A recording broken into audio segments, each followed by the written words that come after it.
Hello, and welcome to episode 31 of the Fierce Calling podcast. I'm your host, Doris Swift. This podcast is about a community of women who are rising above difficult circumstances and taking action where our passion, compassion, and conviction intersect. We're using our gifts to impact the world for Christ, and I hope this podcast encourages other women to take action and use their gifts to impact the world, because every woman of God has a fierce calling.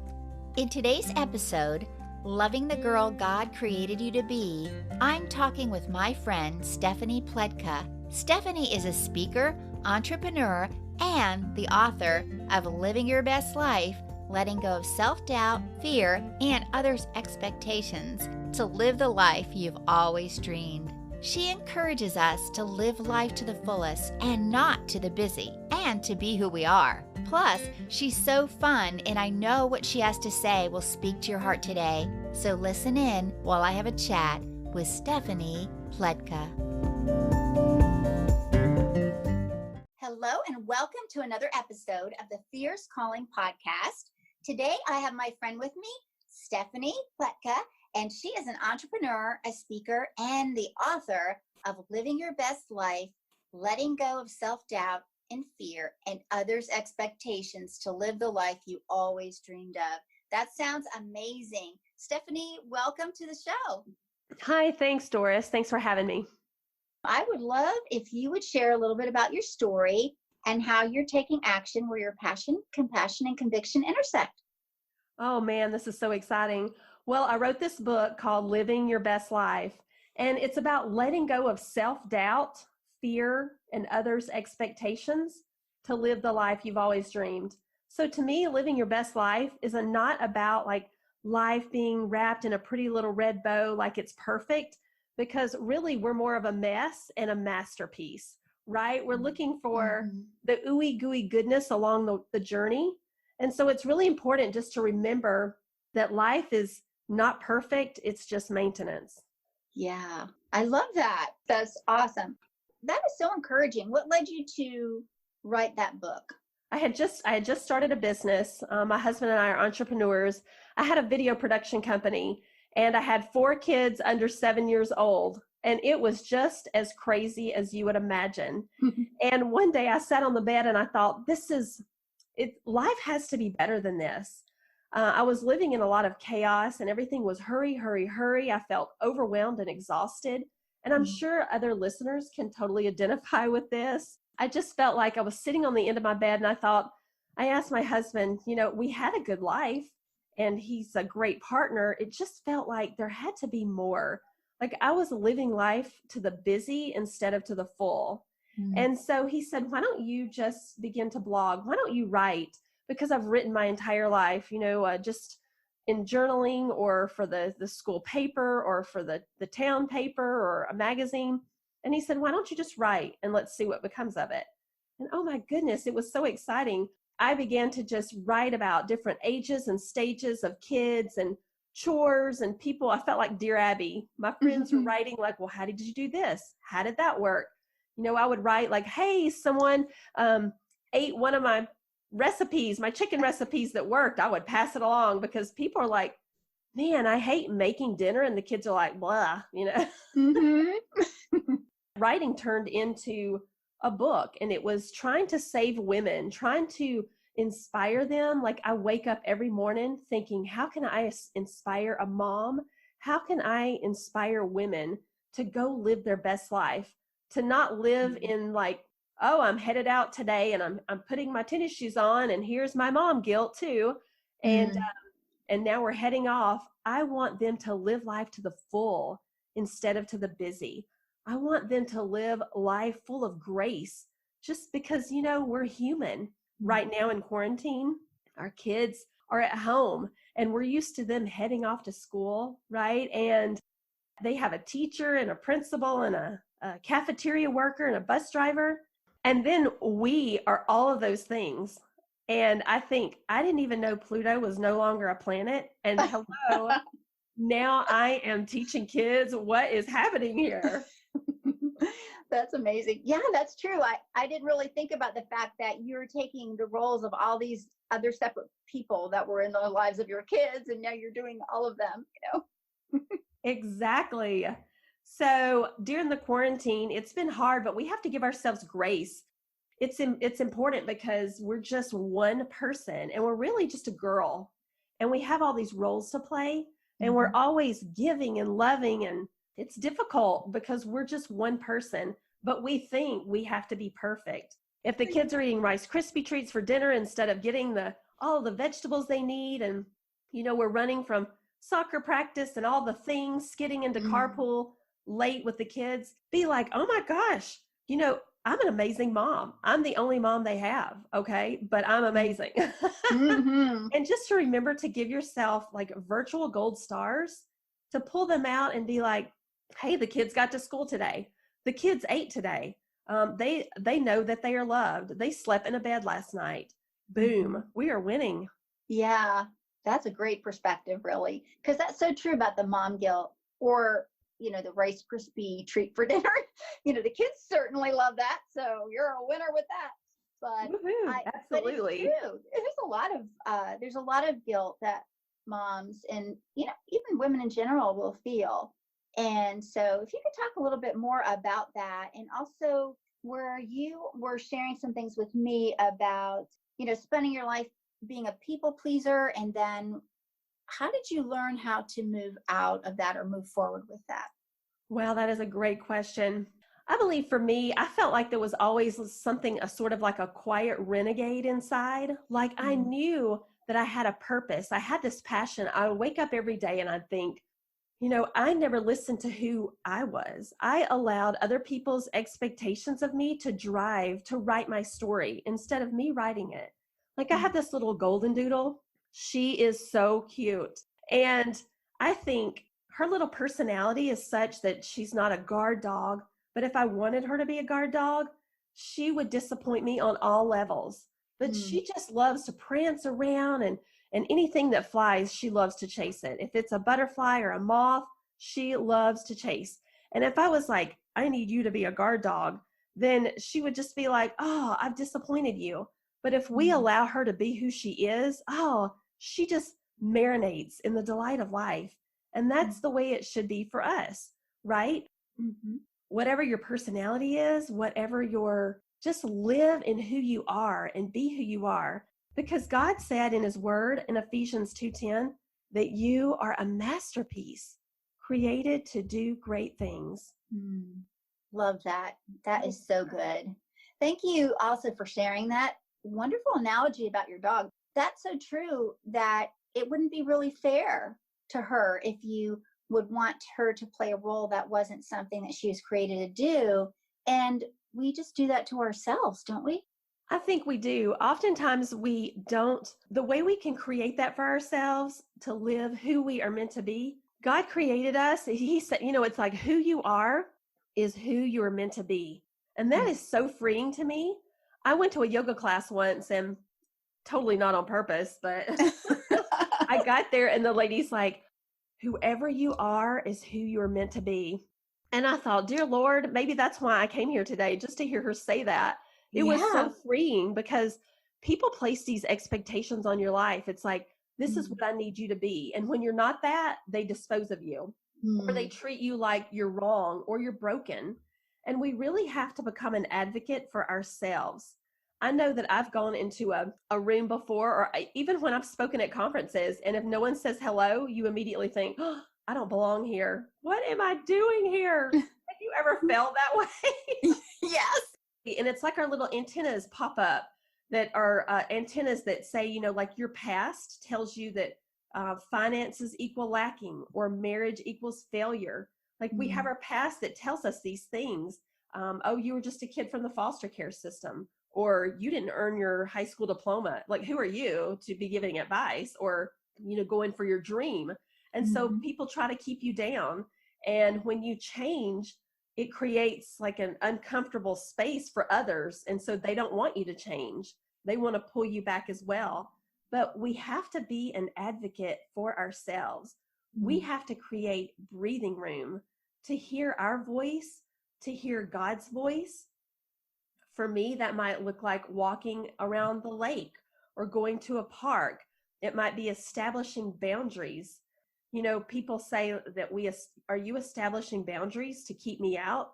No, I'm establishing boundaries to lift me up, to protect me. And a boundary, you know, when a little puppy dog, when he first comes into the grass and to the yard, he doesn't know where he belongs. And if we put those little red flags up to say, hey, when you step over this little line, there's a consequence. And so he does it once and he doesn't probably do it again if he's a good friend. Or like the dog, he goes, hey, I'm smart, I won't do it again. And there's freedom in establishing a boundary.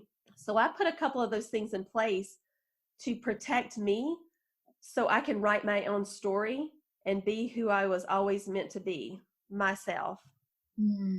That is such an important message. And someone needed to hear that today, if not everybody, because that is so important. And I love how you brought out the fact that there needs to be boundaries. You know, even when there's a good relationship, there still should be some boundaries.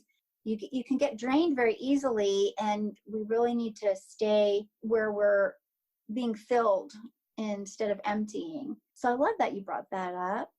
I would love to hear more about the ministry that you had talked about, Just Moved Ministries, and what is going on with that? Oh, I love Just Moved Ministries. So when I moved from Georgia to Arizona, I had all 4 kids with me and my husband, and it was so hard. It was actually pretty devastating because we had moved here to help a family member, and he was getting older, and you know, I didn't know a single person in Arizona, and I had always lived in the South my entire life. And now the culture was different. No one knew what grits were or turnip greens. They kept asking, what's a grit? Oh, Lord. And so when I came here, I didn't know anybody here. And I felt like my life had burned to the ground, actually. And I know that sounds like, oh, please. But when you don't know anyone and you completely start over, that was hard. Because your friends, as great as they are, you raising your babies together with them, at some point when you don't see them, they have to let you go so you can grab another. And I felt like I had not found my tribe yet. So I'm in tears, and I go to the bookstore and I'm praying and asking the Lord just to show me a sign, give me something to read to help me. And I came upon this book called After the Boxes Are Unpacked. And it is by Susan Miller, who started Just Moved Ministries. And she helps women go through change. Any kind of, you've been uprooted, there's a loss in your life, you've moved, you've lost a spouse, a child, like just any kind of big change in your life. And I started writing for them and helping them with fundraisers. And she even wrote a review for my book, and we did a podcast last week. And anyway, I am just a firm believer in Just Moved Ministries. And it's a nonprofit organization, and it's in a lot of churches all over the country. And so if you've just moved or a loss or experienced a loss or anything, you can actually take a 12-week class, and you immediately find your tribe because everyone's in that class and they're feeling just like you. So you immediately jump in, and you've got someone to go to lunch with, or a hiking group, or a tennis club. It's wonderful. That's a beautiful ministry. And the concept of it, helping to build community while also helping healing happen. Because I like how you said earlier that you felt, not that I liked that you felt this way, but that you could express that you felt like your life burned to the ground. Because I feel like, too, a lot of people experience that when there's change, and, God says he makes all things new, but sometimes new things can feel that way, or a new environment, and feeling like you have to start over and leave all your friends behind somewhere or something. That's tough, Oh, absolutely. When you feel like your life is burned to the ground, it can feel devastating. But, I love the scripture in Matthew 10:29. It says, not a sparrow falls that God doesn't see it. So I just want to remind women out there that God sees the desires of your heart. You are not just a mom or just a thing or just salesperson or a mother, daughter, whatever role you play. You're not just anything. We're like an onion. We have lots of layers and lots to give. I know for me, sometimes when I want to skip the process because I think, oh, the struggle is too hard, I also skip the lesson. And it's going to come back around. It may be 6 months. It may be 10 years from now. We took this motorhome trip across the country, and with our 4 kids, there was 6 of us, and it was just as crazy as you would imagine. And every summer we go to different national parks. And sometimes you'll see a lightning strike that's caused a fire. And really, it just seems like it's devastating. But the fire, when it heats up, it allows those pine cones to open up and spread their seeds. So it's creating growth. So I just want to remind people, don't skip the lesson, okay? Don't skip the process, because we don't want to skip the lesson. When we go through struggles, that can become the pain can become our platform. So really it's all about perspective. We can think that life is being done to us as the victim, or that life is being done for us as the warrior. I love how you said that, and not to miss the lesson. That's so important, because that is something that God can always use and nothing's wasted. So that's so encouraging. Absolutely. I mean, when you think about Ephesians 2:10, that you were a masterpiece, he didn't say, well, girl, you're okay. Or I did, you're average. He said, you are a masterpiece. So we've got to embrace that. Yes, we are a mess, but we are also a masterpiece. Yeah, that's so true. And I love how you talk about how we don't have to be perfect. We strive too much for perfectionism, and that really is something that sets ourselves up for failure, really. So what would you say to a woman that is struggling today, trying to do everything and be everything to all people, and trying to do it well? I mean, there's a difference between trying to be perfect and trying to do things with excellence, right? Yes, that's a good point. I think when we set ourselves up for perfection, it's gonna be failure on every level.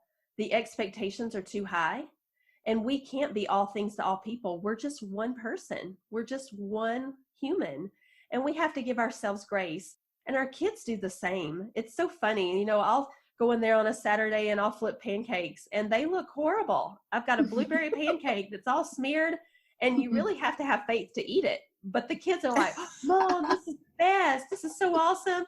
Thanks for being you. And I'm like, my gosh, why can't I do that for me? I need these little kids around all the time to be my cheerleader. I need to be my cheerleader. There's a great quote by that surfer, Laird Hamilton. Make sure your worst enemy doesn't live between your ears. Ooh, that's a good one right there. That is awesome. Yeah, when you were talking about that in your pancakes, it's like, it made me think of, that would be a great book, Faith to Eat Pancakes. It's like, what is that supposed to be about? Bestseller. Yeah, that would be a bestseller for sure. So, and I love how kids also are cheerleaders for us. Yeah, it's true. They see the good in everything usually, and look at it kind of from a pure perspective. And so that it's so cool when a child says something so sweet that they've observed, and you thought you were doing everything wrong and being the worst ever, and that they're so appreciative or thankful or love your pancakes. It's really a blessing. It absolutely is. I don't know how much time we have left, but I can tell a story or not. It doesn't matter. Yeah, please do. I'd love to hear it. Yeah, I have a great story on Grace. We were driving we had all the littles in the car, and my husband was working in Chicago, and I was driving from Atlanta, and I thought, I will just get all the kids in the car really early, and then I'll drive as far as I can get before they wake up. And it didn't take but about 45 minutes, and it was like, she's looking at me, and he's got my pillow, and can I watch a movie? And I thought, oh man. And it just kept on and on. They were hungry, and I just zinged them like, the fire of a dragon. And I just told them what was what, and it felt so good, but it felt so terrible. I had such regret, because I thought, why did I yell at them like that? I mean, they're just great kids, and they're kids, right? They're just kids. What can you expect in such a small space for a long period of time? And I just thought, Lord, please help me to give them grace. Help me to give my own self grace. So about 7 hours in, I pull over into a farmer's market. And my 7-year-old said, he said, Mom, can I go look around? And so I let him go take off for a second around the way. And he came running back in about 10 minutes. And he said, close your eyes, open your hands. And with his little chore money that from like just working in the house, he would help what he could do, with the dishes and all the things and vacuuming. And he came in and he had given me these luxurious little dark chocolates. Oh. And he said, I love you, Mom. You're just so great. Thank you for being you. And I'm telling you, just tears bypassed my tear duct, went straight out my eyeballs. And the Lord showed me that's what grace is. That's what grace is. You don't deserve it. There's nothing you can do to earn it. But I've given it to you when I died on the cross for your sins, And I thought, Lord, thank you so much for allowing my children to be an example of grace. Yes, that is so precious. Thank you for sharing that story. I love that. Oh my goodness. Just warms your heart and then it melts it like chocolate. That is so sweet. That is so sweet. You've already shared a ton of encouragement right now, but if you were to say one more thing like that you would want the listener to take away to encourage them today, what would that be, Stephanie? One of my favorite, and I love this, one of my favorite quotes is by Oscar Wilde. He says, be yourself because everyone else is already taken. Great. I love that. That is important to remember. Be yourself. Sometimes we think we need to reinvent ourselves. I remember when I moved down from New Jersey, I moved down with my family and I was in 9th grade. And I remember thinking, wow, when I moved to Florida, nobody knows me there. So I can like be whoever I want and start over because they don't know me. And it was like, what? I mean, I couldn't, of course, pull anything off but myself. That's who I was. But I just remember even as a child thinking that I could be something different because people didn't know who I really was, which really didn't feel all that warm and fuzzy. It's hard not being yourself, really. It's hard putting on airs or trying to be someone you're not. So thank you for that important message today, because I want to encourage the listener with these stories and, and your fierce calling to just encourage women to do that and to be themselves. And I just love that. And again, your book, I love it. Living Your Best Life, letting go of self-doubt, fear, and others' expectations to live the life you've always dreamed. That's just so precious. I love it. So how can the listener connect with you, Stephanie? Great question. Okay, so you can find me at Stephanie Pletka on all social media. My book is available where all books are sold, and my website is stephaniepletka.com. Nice. And I'll put all those links in the show notes for you, and so that people can connect with you, because I want everybody to pick up that book. So you used to do a production company, right? Yes, I had a video production company in Atlanta. Wow, that's fascinating. Yeah, and I sold it, and now I'm home with 4 kids, and it's the hardest job in the world. I had no idea how hard it would be to come home, but my hat's off to women wherever they are, what stages and ages, and working from the, in the home and outside the home. It is work, and they're a blessing. And a lot of times women don't realize the power they have. Their attitude creates like the tone in the home. The hand that rocks the cradle rules the world, right? Yes, what a great reminder. And I love that you brought that out, because sometimes a woman just needs to hear that it isn't easy. And so, whether they're at home or at work or whatever they're doing, it's important to the furtherance of the kingdom, because God has them where they need to be right now. So I just love that. And thank you so much for joining us today. It's been such a pleasure talking to you. Yes, I just want to remind women that they matter. What they're doing counts. No time is wasted. And they might have a dream in their heart that this is not the season, but it will be. And all the things, whether good or bad, they won't last forever. So just enjoy those moments. There's silver linings in everything. And just remember to enjoy them, because you can just say, because they are mine. Nice. Those are great words to leave us. And I hope to have you on again in the future. What's on your horizon? Probably writing another book, maybe starting a podcast, but right now it's just marketing it and getting it out there. And I have a senior who's headed to college, so that's exciting. Yes, congratulations. That's amazing. So thank you, Stephanie. It's been such a joy today, and you are just such a blessing. I just love talking with someone who has so much joy and energy. It just bubbles right out. So it's just infectious. Well, thank you so much for having me, Doris. I appreciate you. Thank you. All right, friend. Well, you take care and we'll talk soon. Thank you for listening. I hope Stephanie's message encouraged you to be you, the girl God created you to be. Begin today living life to the full instead of to the busy, and never lose sight of your true identity in Christ.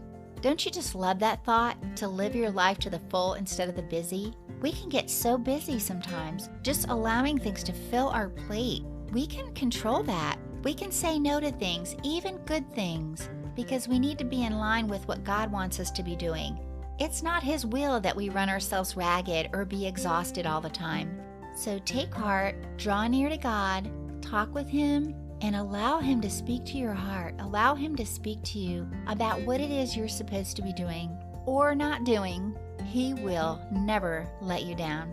You can connect with Stephanie on stephaniepletka.com, on Instagram, and check out her Best Life group on Facebook. I'll put all of those links for you in the show notes.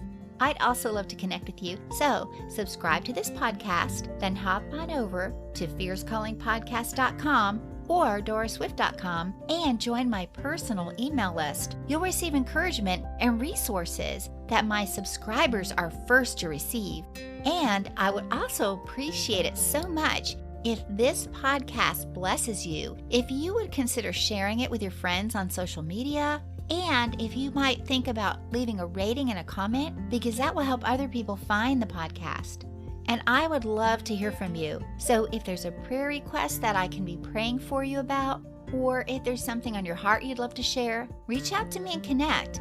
I hope you'll join me next time when I invite another woman to share where she's taking action, where her passion, compassion, and conviction intersect. Until then, friend, remember, God loves you, He sees you, and He calls you by name. You have a fierce calling, and may you have a blessed week, and I'll talk to you soon.